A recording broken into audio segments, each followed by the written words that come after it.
Here's what happened this week at City Council.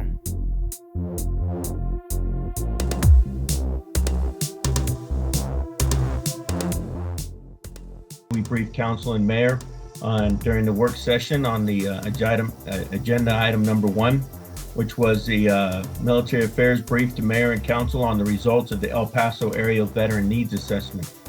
The El Paso Area Veteran Needs Assessment was an assessment that was taken by almost 1,500 of our veterans between February 5th and March 18th. The assessment was conducted by Combined Arms, which is an organization that exists to accelerate the transition of military members to civilian life and to integrate our veterans into the community by connecting them to resources. Because that means that we actually now have the true voice of the veteran.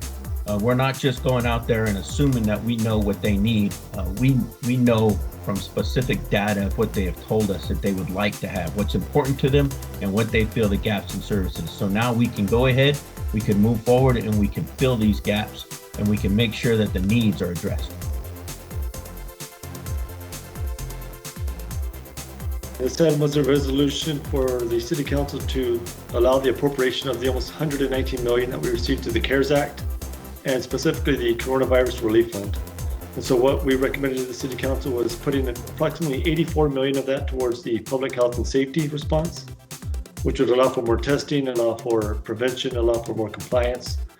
Putting approximately $16 million towards community development programs, which would provide funds for rental assistance, mortgage assistance, utility assistance, and those type of programs. And then finally, we're recommending about $18 million to go towards economic development efforts, which would provide economic assistance to our small businesses throughout town. The impact on the community is really that with these funds that were provided to the federal government as part of the CARES Act, it's going to allow us to become much more vigilant about the amount of testing that we're doing. We're looking to increase our lab space, as I mentioned, providing more testing, being much more proactive as far as what we're doing, as far as dealing with this COVID-19 response. We explained what happened before COVID, what happened during, what we learned from it, and what the future is going to bring for us after we open back up. What it means for the community is they get to be involved in life-saving more than they ever have before. What does it mean for the pets in the community is we are going to save more in El Paso than we've ever saved before. And we've already shown that during the last 2 months.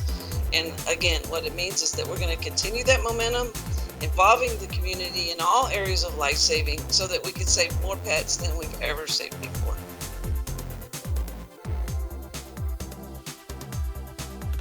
Item 9.1 was for the termination of the operating agreement that we have with Kemper Sports Management. Kemper Sports has been the one that has been managing the day-to-day operations of Butterfield Trail Golf Club. We moved to terminate because of the pandemic. We simply could not afford to subsidize the golf course any longer, given a drop in enplanements. And the reason we did this is so that we could focus all of our resources and all of the funding that we are receiving into airport operations so that we can get our traffic back up for the community at our airports. And we really need to concentrate on the air service because that is our priority at the airports. The police officers will have an additional option in regards to addressing an arrest with a possession of marijuana. And this option would be issuing a citation summons for the offender to appear before court. I do want to stress that it doesn't change the penalty of the criminal offense.